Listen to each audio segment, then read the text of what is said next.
Shalom Bapak Ibu, senang sekali bisa bertemu kembali. Pada hari ini kita akan mendengarkan firman Tuhan. Sudah siap? Terima kasih untuk hamba-hambanya yang sudah melayani.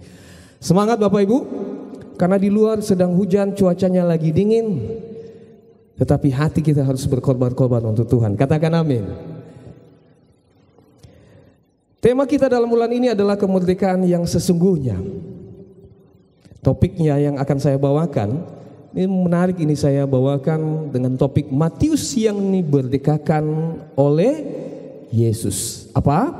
Matius yang dimerdekakan oleh Yesus.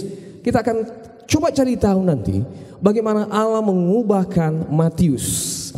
Nah, kita langsung buka ayat kebenaran firman Tuhan. Saya menyambut kita, mengundang kita untuk membuka Matius pasal yang ke-9, ayat yang ke-9 sampai yang ke-13. Kita akan baca sama-sama supaya semakin kita menyerap ayat ini dengan lebih baik. Sama-sama kita bacakan mulai dari judul perikopnya. Matius pemungut cukai mengikut Yesus. Kita baca bersama-sama ya. Matius pasal 9 ayat 9 sampai 13. Ayat 9. Setelah Yesus pergi dari situ, ia melihat seorang yang bernama Matius duduk di rumah cukai. Lalu ia berkata kepadanya, "Ikutlah aku." Maka berdirilah Matius lalu mengikut dia. Kemudian ketika Yesus makan di rumah Matius, datanglah banyak pemungut cukai dan orang berdosa dan makan bersama-sama dengan dia dan murid-muridnya. Pada waktu orang Farisi melihat hal itu, berkatalah mereka kepada murid-murid Yesus, "Mengapa gurumu makan bersama dengan pemungut cukai dan orang berdosa?" Yesus mendengarnya dan berkata, "Bukan orang sehat yang memerlukan tabib, tetapi orang sakit. Jadi pergilah dan pelajarilah arti firman ini. Yang ku kehendaki ialah belas kasihan dan bukan persembahan. Kan aku datang bukan untuk memanggil orang benar, melainkan orang berdosa." Siapa yang dipanggil Tuhan? Orang berdosa. Saudara orang berdosa? Saudara dipanggil Tuhan. Saudaraku, kalau kita coba mencari tahu bahwa Matius ini, kalau di dalam kitab Lukas dan kitab Markus, dia disebut dengan Lewi juga. Dia punya nama yang sama juga. Dia disebut sebagai Lewi anak Alfeus. Yang kita ketahui informasi dari sini adalah dia adalah tukang pemungut cukai. Dia adalah tukang pajak kalau yang sekarang ini. Lalu kemudian juga dia bekerja dengan penjajah bangsa Romawi pada saat itu. Kemudian dia dianggap sebagai pengkhianat dan orang berdosa. Itu cap yang diberikan kepada dia. Itu stigma yang diberikan kepada dia. Bayangkan dia setiap hari ada di situ. Dan cap itu selalu melekat kepadanya, orang berdosa. Tersiksa tidak? Pasti tersiksa. Kalau kita dalam posisi tersebut, diberikan stigma atau cap seperti itu, bodoh orang itu, malas orang itu, kira-kira bagaimana perasaan Bapak Ibu? Pasti akan tersakiti.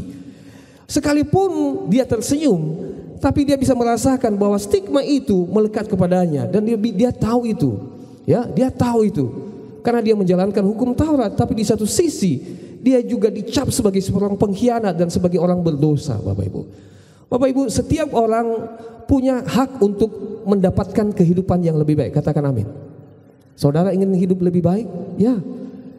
Pada satu sisi dia harus mencukupi kebutuhan dia harus menghidupi keluarganya. Tetapi di satu sisi dia menghadapi dilema antara melakukan tugas ini atau hidup sebagai orang biasa-biasa saja yang tidak punya apa-apa, yang terbatas.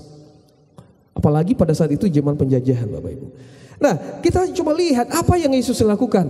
Yesus itu, dia pergi dari kota ke kota, amin. Dia dari desa ke desa untuk apa? Untuk memberitakan kabar, berita kerajaan Allah. Dan suatu ketika dia melewati rumah tukang pajak, rumah cukai itu, dia mendapati ada seseorang yang sedang duduk menghitung pajak itu. Itulah Matius. Lalu apa katanya? Lalu dia memanggil Yesus. Dia memanggil Matius. Yesus memanggil Matius. Apa katanya? "Ikutlah aku." Lalu kemudian ketika mereka bersama-sama Matius mengajak dia untuk makan di rumah dia. Kita akan cari tahu juga nanti ini, apa arti makna dari makan bersama ini. Itu bukan hanya hanya makan bersama saja, tetapi ada makna di balik itu.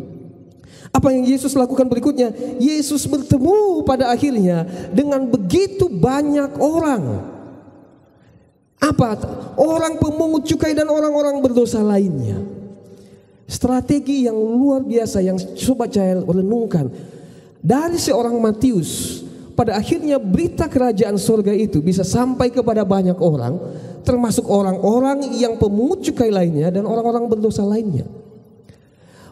Berbicara soal makan itu bukan berbicara soal secara fisik, aktivitas fisik saja, tetapi itu sebagai penerimaan. Yesus sedang mengatakan, aku menerima engkau Matius. Dan Matius berkata juga, aku menerima engkau Yesus di rumahku. Pada abad-abad pertama, makan itu soal yang sangat penting. Karena orang-orang Israel pada saat itu atau orang-orang Yahudi pada saat itu sangat menjaga dengan siapa mereka duduk, dengan siapa mereka berjalan, dengan siapa mereka berdiri. Apalagi duduk makan bersama. Karena di dalam Imamat pasal yang ke-11 diatur apa saja yang boleh tidak dimakan, diatur semua di situ. Secara ritual mereka melakukan tugas mereka. Mereka melakukan firman Taurat itu dengan baik. Ritualnya mereka lakukan dengan baik. Tapi itu yang Tuhan katakan, engkau melupakan satu hal, engkau tidak punya belas kasihan. Tapi kita tidak membahas belas kasihan hari ini. Kita mau melihat bagaimana Allah memanggil Matius dan dimerdekakan olehnya. Yesus memanggil mereka untuk diselamatkan. Jadi memang bukan hanya sekedar makan saja, tetapi lewat kehidupan Matius yang satu orang itu, bayangkan, satu orang lewat hidupnya ada banyak orang berdosa lainnya, ada banyak pemungut cukai lainnya datang kepada Yesus lewat jamuan itu. Dan akhirnya berita kabar keselamatan atau kerajaan surga itu bisa disampaikan kepada mereka. Bayangkan lewat satu orang. Kalau saudara saja, di sini ada begitu banyak orang, satu orang saja itu mengajak temannya untuk datang beribadah, beribu-ribu malaikat surga bersukacita. Katakan amin. Satu saja, Matius membuktikannya. Saudara punya circle, saudara punya kelompok, ajaklah mereka. Kalau saudara melihat hidupnya hancur-hancuran, hidupnya jauh daripada Tuhan, ajak mereka. Kemarin ada seorang anak muda, dia menelpon saya. Dia katakan, Pak Pendeta, saya mengalami sesuatu yang berbeda. Ada apa itu? Saya seperti bukan diri saya lagi. Ini dia masih single, dia masih hidup sendirian, kemudian tinggal di kos. Dia katakan, sepertinya saya bukan saya lagi Pak Pendeta. Bukan saya yang menguasai diri saya sendiri. Sepertinya ada roh yang lain katanya. Lalu kami berdoa, saya terangkan kepada dia, Tuhan tolong lepaskan dia. Saya berbicara dengan dia panjang lebar dan dia begitu terbuka. Saya katakan, tunggu saya balik, kita akan berdoa lagi. Tapi hari ini kamu harus datang ibadah, saya bilang. Saudaraku, lewat orang-orang yang seperti itu, mungkin kita merasakan dia orang berdosa, ini hasil karuan, nggak ada orang artinya, nggak ada nilainya.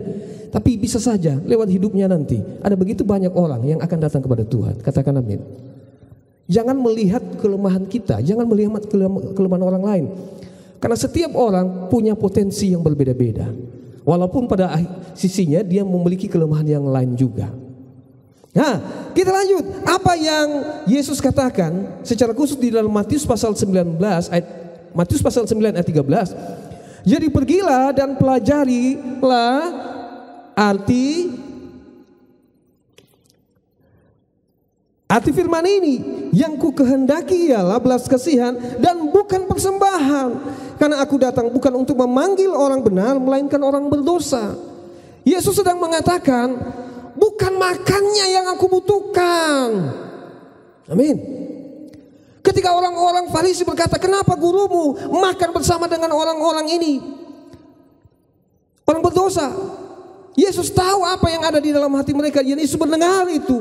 Lalu dia katakan, bukan persembahan Matius ini, bukan makanan ini yang aku butuhkan. Tapi lebih penting agar setiap jiwa-jiwa bisa mendengarkan berita keselamatan ini. Katakan amin. Saudaraku, Saudara bisa datang tidak membawa apa-apa, tapi kalau saudara bisa membawa jiwa, itu luar biasa. Hati Tuhan disenangkan. Amin. Kalau kita melihat respon Matius, kita akan simpulkan nanti. Matius, coba lihat. Matius itu pada akhirnya dia meninggalkan rumah cukai dan pekerjaannya. Maka berdirilah Matius lalu mengikut dia. Bayangkan, Matius kalau secara finansial dia sudah mengalami yang namanya kemerdekaan secara finansial. Dan biasanya kemerdekaan finansial itu diikuti dengan kemerdekaan atau kesejahteraan secara emosi, secara materi juga diikuti biasanya begitu. Ya, secara kesehatan juga sangat mendukung. Kalaulah saudara diperhadapkan seperti itu, saudara dipanggil dari dunia kerja, dari marketplace saudara kira-kira langsung bersedia iya kan atau tidak? Mikir-mikir dulu. Ini kalau saya cerita, saya bandingkan dengan kisah saya waktu Tuhan manggil saya. Saya bekerja di dunia sekuler, ya, di dalam pelayanan sosial. Lalu Tuhan panggil, sangat berat untuk meninggalkan itu. Ya, karena memang sudah nyaman beberapa tahun lamanya. Sampai ada seorang staf rekan saya bekerja, dia katakan, kalau saya di posisimu, saya tidak akan keluar dari pekerjaan ini. Tapi saudara, kenapa? Karena Tuhan meneguhkan panggilan itu. Matius ini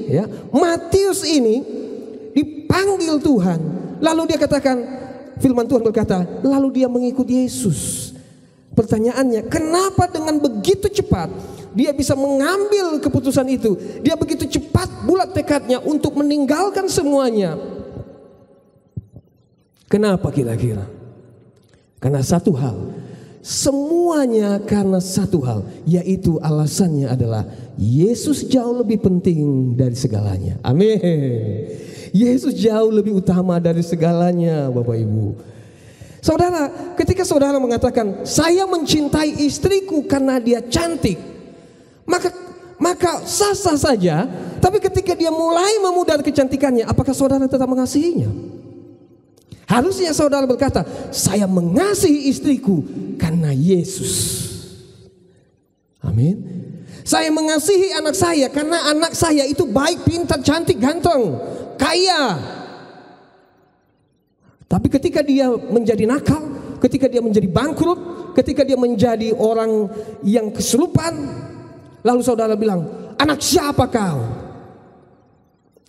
Aku tidak sudi menjadi orang tuamu. Saudaraku, alasan saudara mengasihi sesama, alasan saudara mengasihi anak, istri, suami, siapa saja, bukan karena embel-embel atribut-atribut yang melekat kepadanya, tetapi karena Yesus. Bagaimana mungkin Matius bisa meninggalkan hartanya, uangnya, dan pada akhirnya mengikut Yesus? Alasan yang masuk akal adalah karena dia tahu bahwa Yesus adalah Tuhan. Ada firman yang berkata, tidak ada seorang pun datang kepada aku kalau Bapa tidak mengutusnya kepada aku. Memang kita percaya bahwa ayat tersebut juga untuk saudara dan saya. Jadi tidak secara kebetulan saudara datang beribadah di tempat ini, dipanggil Tuhan mendekat kepada Yesus dan mendengarkan firman-Nya. Amin. Matius itu menjamu Yesus di rumahnya. Ini faktanya ya. Kita akan simpulkan nanti. Matius menjamu Yesus di rumahnya.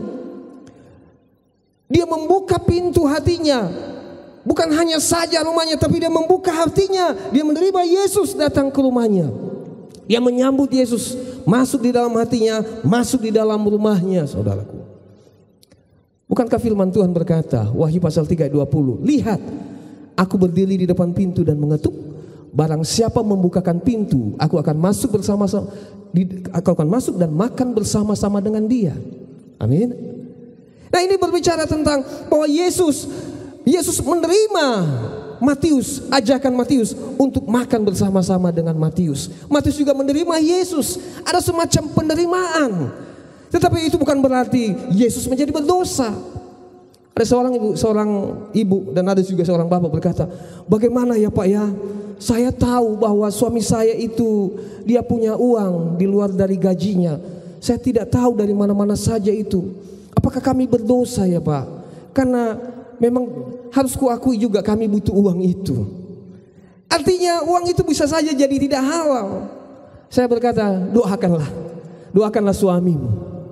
Ya, karena tidak ada cara lain memang. Biar dia bertemu dengan Tuhan Yesus. Ada seorang bapak berkata, saya adalah maklar. Dalam 5 tahun saya tidak bekerja sama sekali. Saya menjadi maklar. Saya menjadi penghubung antara satu dengan yang lain. Dia katakan, saya melakukan kejahatan 5 tahun itu. Tetapi apa yang terjadi? Uang setan dimakan hantu.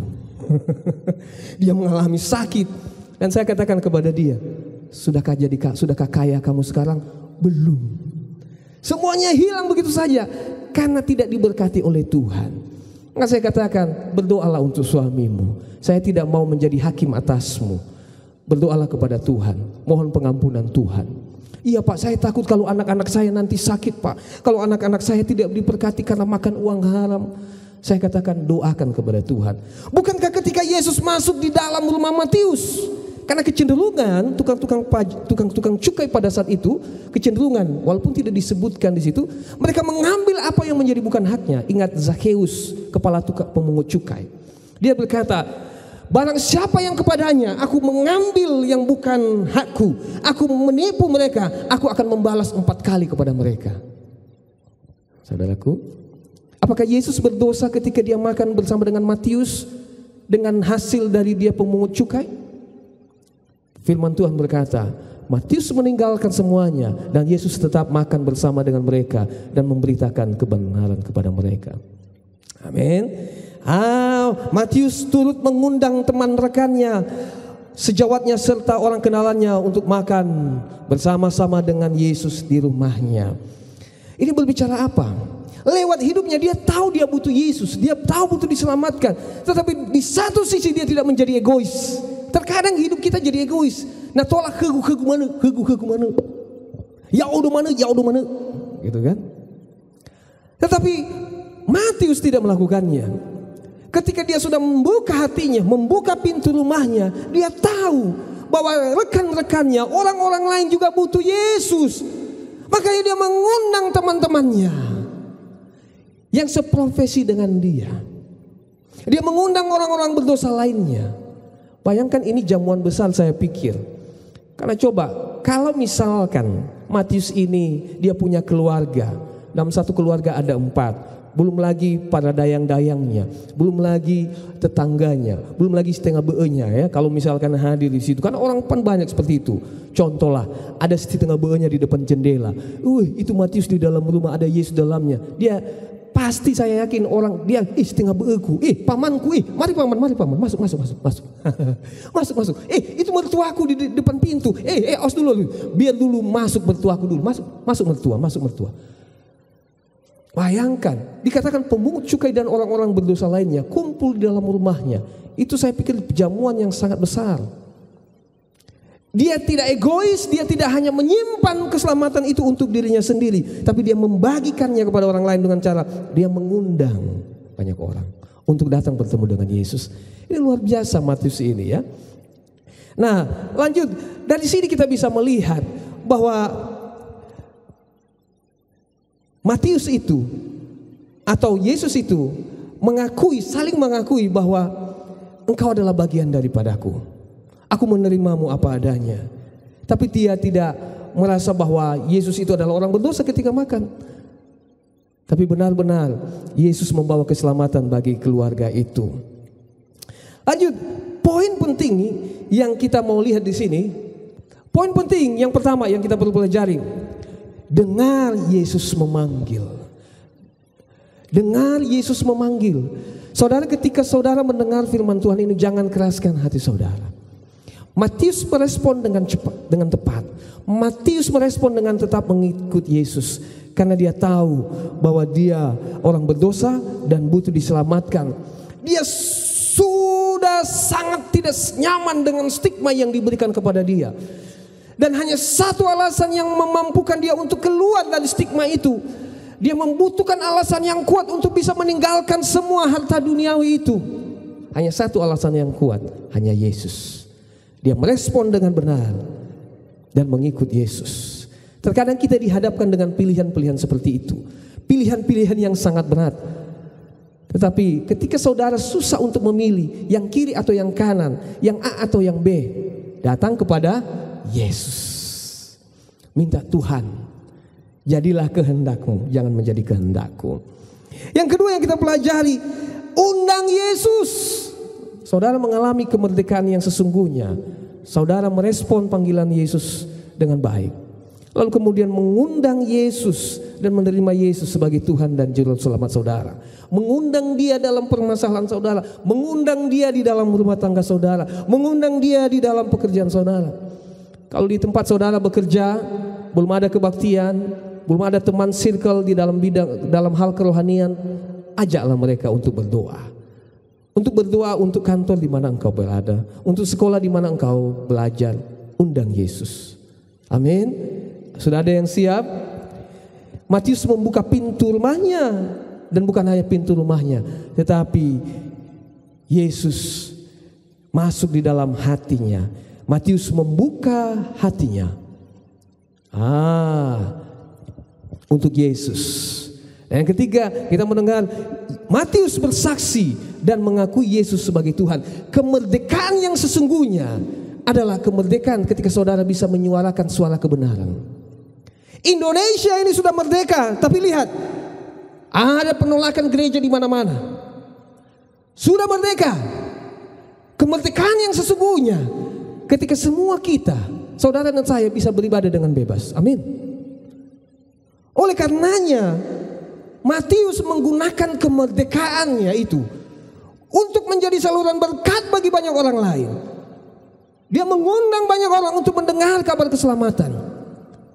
Saudara, jangan-jangan saudara belum merasa merdeka karena belum berani untuk menyuarakan suara kebenaran kepada orang lain. Jangan-jangan saudara belum dimerdekakan. Tapi ketika saudara sudah dimerdekakan, beritakan kabar keselamatan itu kepada banyak orang.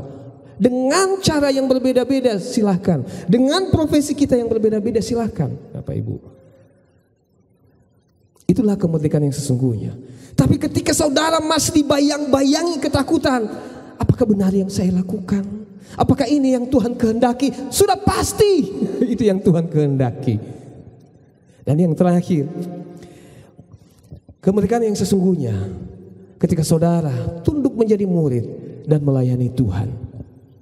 Pak, Yudas itu menjadi murid, tapi pada akhirnya dia menyangkal Yesus. Dia menghina Tuhan Yesus. Dia tidak percaya Yesus. Dia adalah murid. Bukankah kami juga adalah murid sama seperti Yudas? Bedanya Yudas tidak percaya Yesus sebagai Tuhan. Dia hanya memanggil Yesus sebagai Rabi. Sementara murid-murid yang lainnya berkata, Yesus Tuhan. Ketika pada perjamuan malam, Yesus berkata, ada seorang di antara kamu yang akan mengkhianati aku.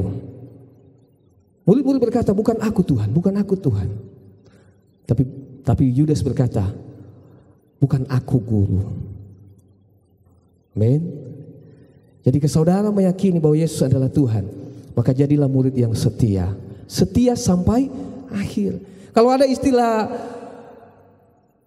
belajar seumur hidup, apa bahasa Inggrisnya itu ya? Belajar seumur hidup. Nah, jadilah murid Tuhan Yesus yang belajar tentang kehidupan ini bersama dengan Yesus seumur hidup saudara. Mari tundukkan kepala.